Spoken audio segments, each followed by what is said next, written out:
Hello beautiful people, my name is Mutombo and today I'm going to be sharing my experience on moving from Cameroon / West Africa. For those of you who want to argue that Cameroon is Central Africa, okay, / Central Africa to South Africa. So just to provide a bit of background on myself, I moved from Cameroon to South Africa in May 2019 and I've lived there for the past 2 years. I moved there for my master's degree at the University of Cape Town, and the city that I've actually stayed in and spent all my time in is Cape Town. So I've actually had this video on my mind for the past 2 years, but I kept giving myself excuses like, oh, I've not been there long enough to actually say anything about it. What do I know? Before we get into the meat of this video, it's important for you to understand that since I've spent most of my time in Cape Town, I can only really tell you about Cape Town. It's true, some of the things that apply to Cape Town applies to the rest of the country, but you know how in every country there's that one city that is just on its own wavelength.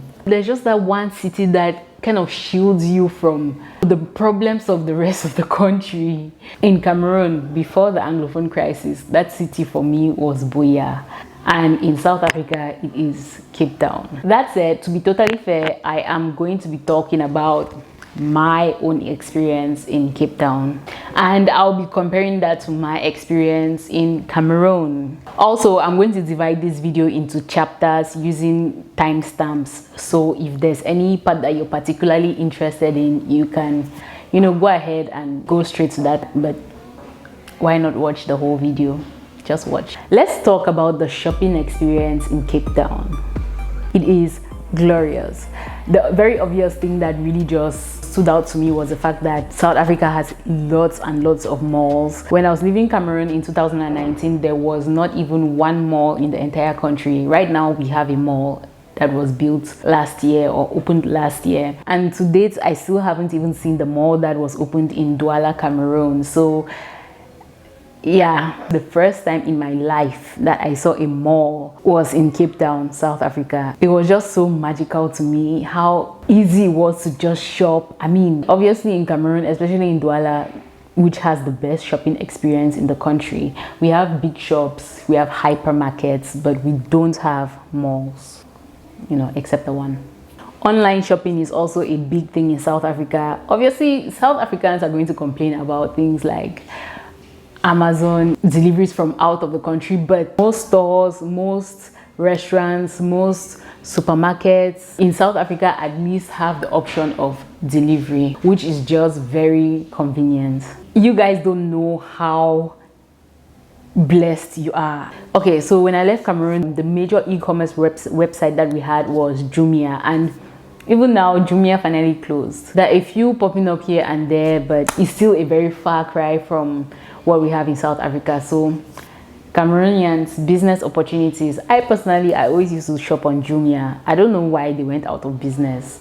Another big thing that stood out to me is the fact that at least in Cape Town, the majority of people do their grocery shopping in supermarkets. In Cameroon, doing grocery shopping in a supermarket is luxury of the highest order, because first of all, the things in the supermarkets are like 10 times more expensive.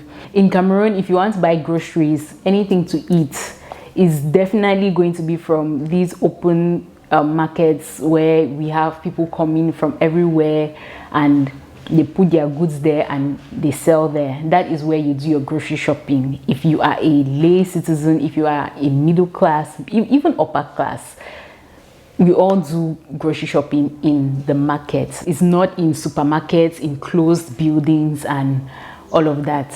Imagine buying your tomatoes in an air-conditioned room. Hey! You pay out of your nostrils, especially in Douala. Okay, so since we just spoke about the shopping experience, let us get into the cost of living. Cost of living can be its own video because Cape Town is a very expensive city to live in. A furnished room in a nice apartment complex in the southern suburbs, which is where I lived, which is where the majority of students and young professionals in Cape Town live, can cost you anything from 3,500 rands to 9,000 rands, depending of course on how luxurious the room is and the complex as a whole. So honestly, apart from real estate, I think the cost of everything else is comparable to that in Douala. And for reference, Douala is currently the most expensive city to live in Cameroon. The cost of education here is obviously higher. I paid a total of 200,000 francs for my undergraduate degree, 50,000 francs for each of the 4 years that I was in university. They've really made higher education in the state universities quite affordable. South Africa, let's talk about your transportation. Your roads are beautiful. Cape Town, your roads are gorgeous. No potholes. To get up in the morning and actually take coffee in a mug and put in your car and drive to work, or take the bus to school, or whatever it is, however you're going, wherever you are, I cannot tell you how much of a blessing that is. Guys, treasure that, because in Cameroon, Douala, Bamenda, wherever you find yourself, know that that coffee will not make it to the destination.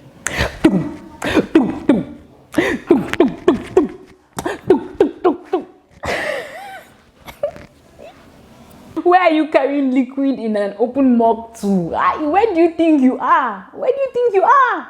Please put that thing in a bottle, my friend. Put that thing in a container that can be sealed and sealed tight if you want it to reach the destination, because like I said, anyway, there are some neighborhoods in Douala that actually have good roads.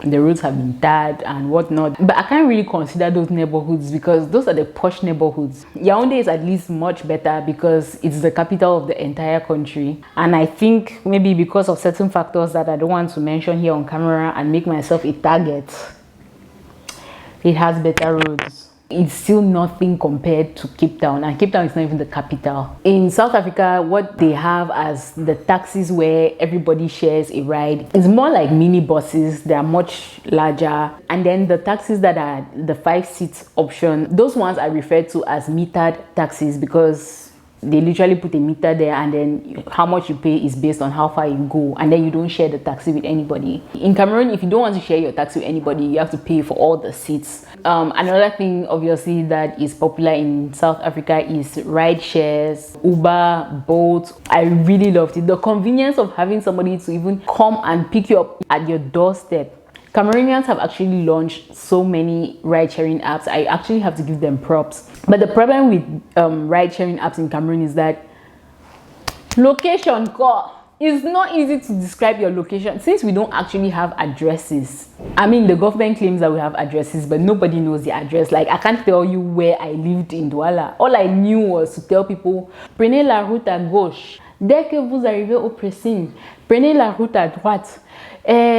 Vous voyez le bâtiment qui est how do they say tiles in French? Tiles. Carreau. Carreau. Dès que vous voyez le bâtiment qui est en carreau blanc, regardez en face. S'il y a un bâtiment en carreau noir, vous vous arrêtez là-bas. It's just...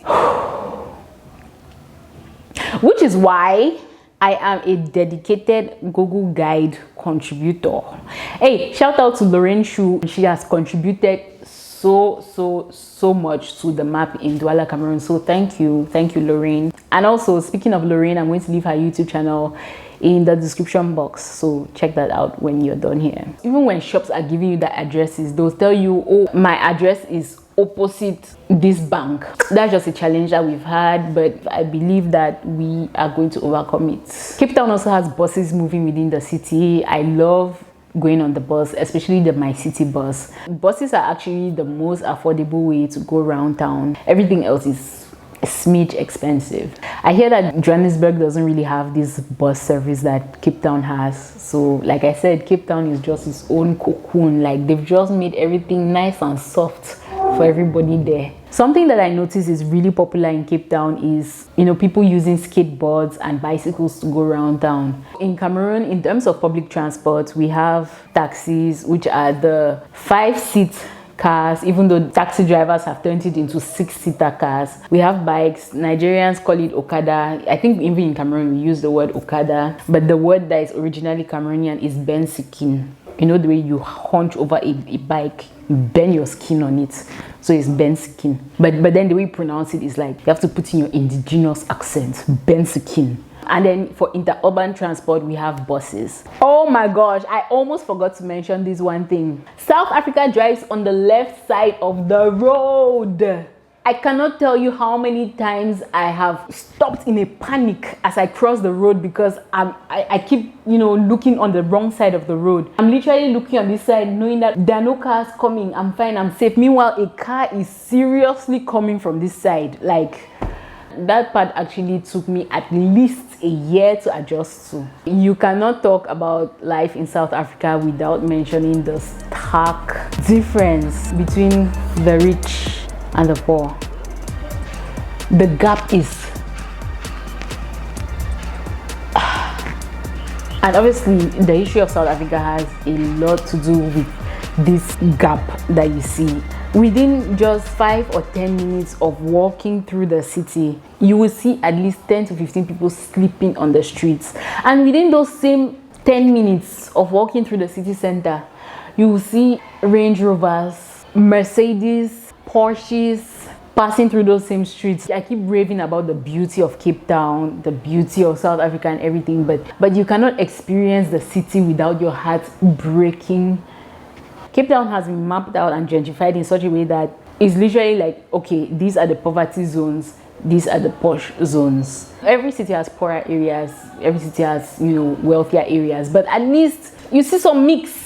In Bonaprizo, there are some not so wealthy people living there. In areas that are found, towards the outskirts of Douala, amongst the small wood houses, you still see a few well-constructed houses. We also have a lot of suffering, a lot of poverty, but at least the majority of people have a place to lay their heads in the night, even if it's on a mat on the floor, even if the roof is leaking. When I go to the supermarket to buy groceries or anything, especially if I'm going to know that I'm going to be walking there and back, I always buy at least 2 packs of bread because I know at least I'm going to have to give that bread to somebody on the road. My budget for bread and few snacks, if I'm in Cape Town, is ×2 because you are inevitably going to see somebody sleeping in the streets. I said earlier that in Cape Town I live in the southern suburbs, but in December of 2019 I moved to the city center. So I went to this mall in the city center, and imagine if as a foreigner I stood in that mall, I looked around, I saw everybody who was there,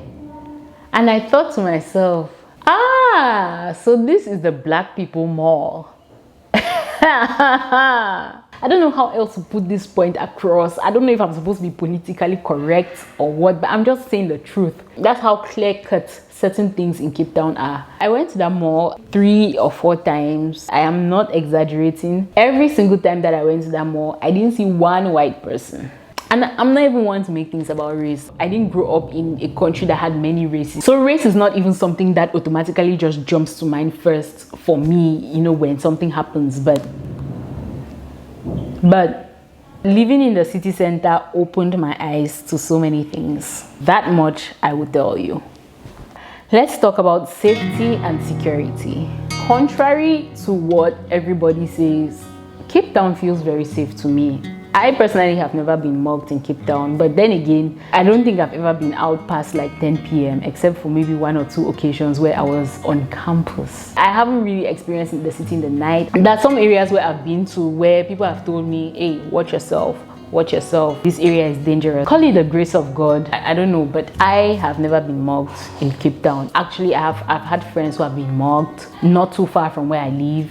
So I don't know. But then again, I also lived in a very safe area. And then when I went to the city center, I always had my wits about me because I had already been groomed. I had already been groomed by Douala. I don't understand how people say Cape Town is more dangerous than Douala. Douala is the ghetto. It's like I said difficult. Okay, this is the thing. It might not happen often, but when it happens, it's really bad. I guess that's where I would say, okay, no, Cape Town is more dangerous than Douala, because at least in Douala, if you don't resist, if you just give them everything, there's a high chance that you get out of the situation without being harmed. But in Cape Town, even though they might not get you often, once they get you, even when you're not resisting, there's a very high chance that you're going to end up stabbed. Literally, in Douala, we have thieves round every corner. We have people ready to attack you round every corner, but it's not going to be fatal. Meanwhile, in Cape Town, the one time that they get you is really going to be serious. Let's talk about the natural environment in South Africa. South Africa is found in the southern hemisphere of the globe. In the southern hemisphere, everything that you know as seasons is literally the